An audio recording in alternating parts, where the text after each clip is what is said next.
Welcome to GMats class. Today we are going to be looking at a question under sequence. Now let's look at the question. A GP of 6 terms has its first and second term as 162 and minus 108 respectively. Write down the nth term of the GP. Now and find the last term.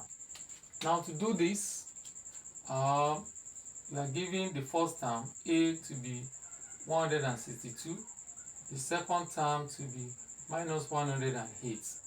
The common ratio is going to be the second term divided by the first term. That's minus 108 all over 162.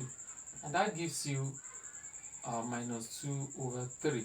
Because 54 goes here is minus 2, here is 3. Okay, so our objective is to get the nth term. So we have Tn equals to AR raised to the power of n minus 1. This is the formula for finding nth term of a geometric progression.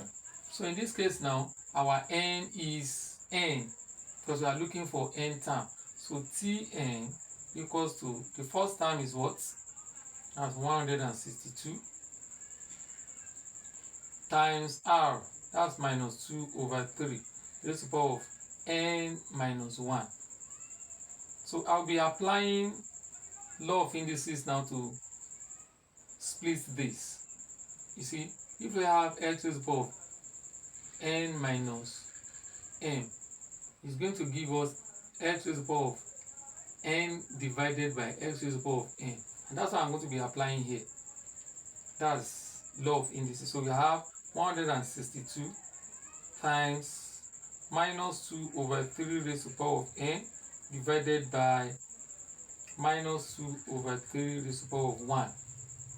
So you can see that this one represents our x there, and this represents n here, and m is 1.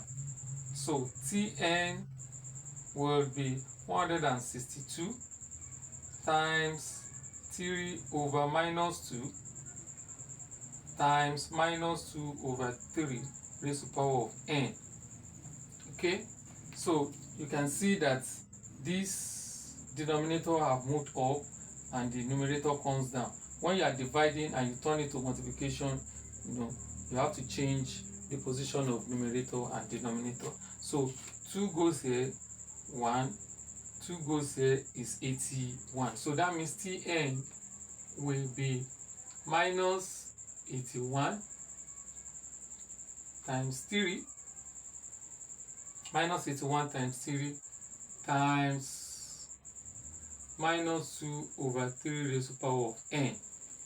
Can you see that? So Tn will now give us minus 243 minus 2 over 3 raised to the power of n.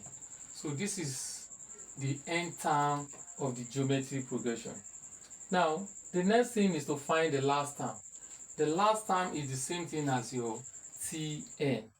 And in this case, the total number of terms we have in the GP is 6. That means n is 6. The last term is the 6th term. So that means L, the last term, will be equals to minus 243 times minus 2 over 3 raised to the power of 6.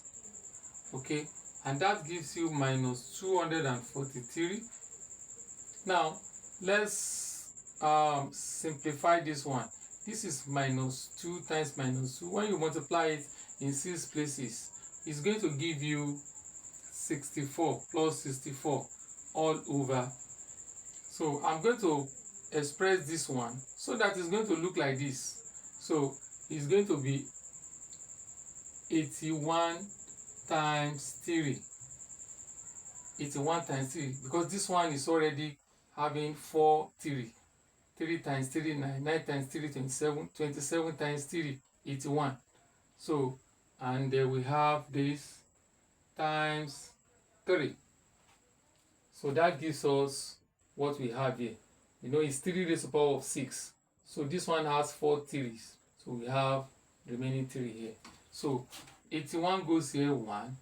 81 goes here is going to give you 3. Now 3 goes here 1, 3 goes here 1.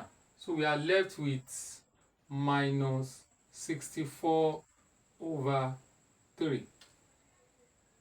So the last term will now be minus 3 goes in 6, that's 2. 3 goes in 4, 1, remainder 1 over 3. So this is going to be the last term.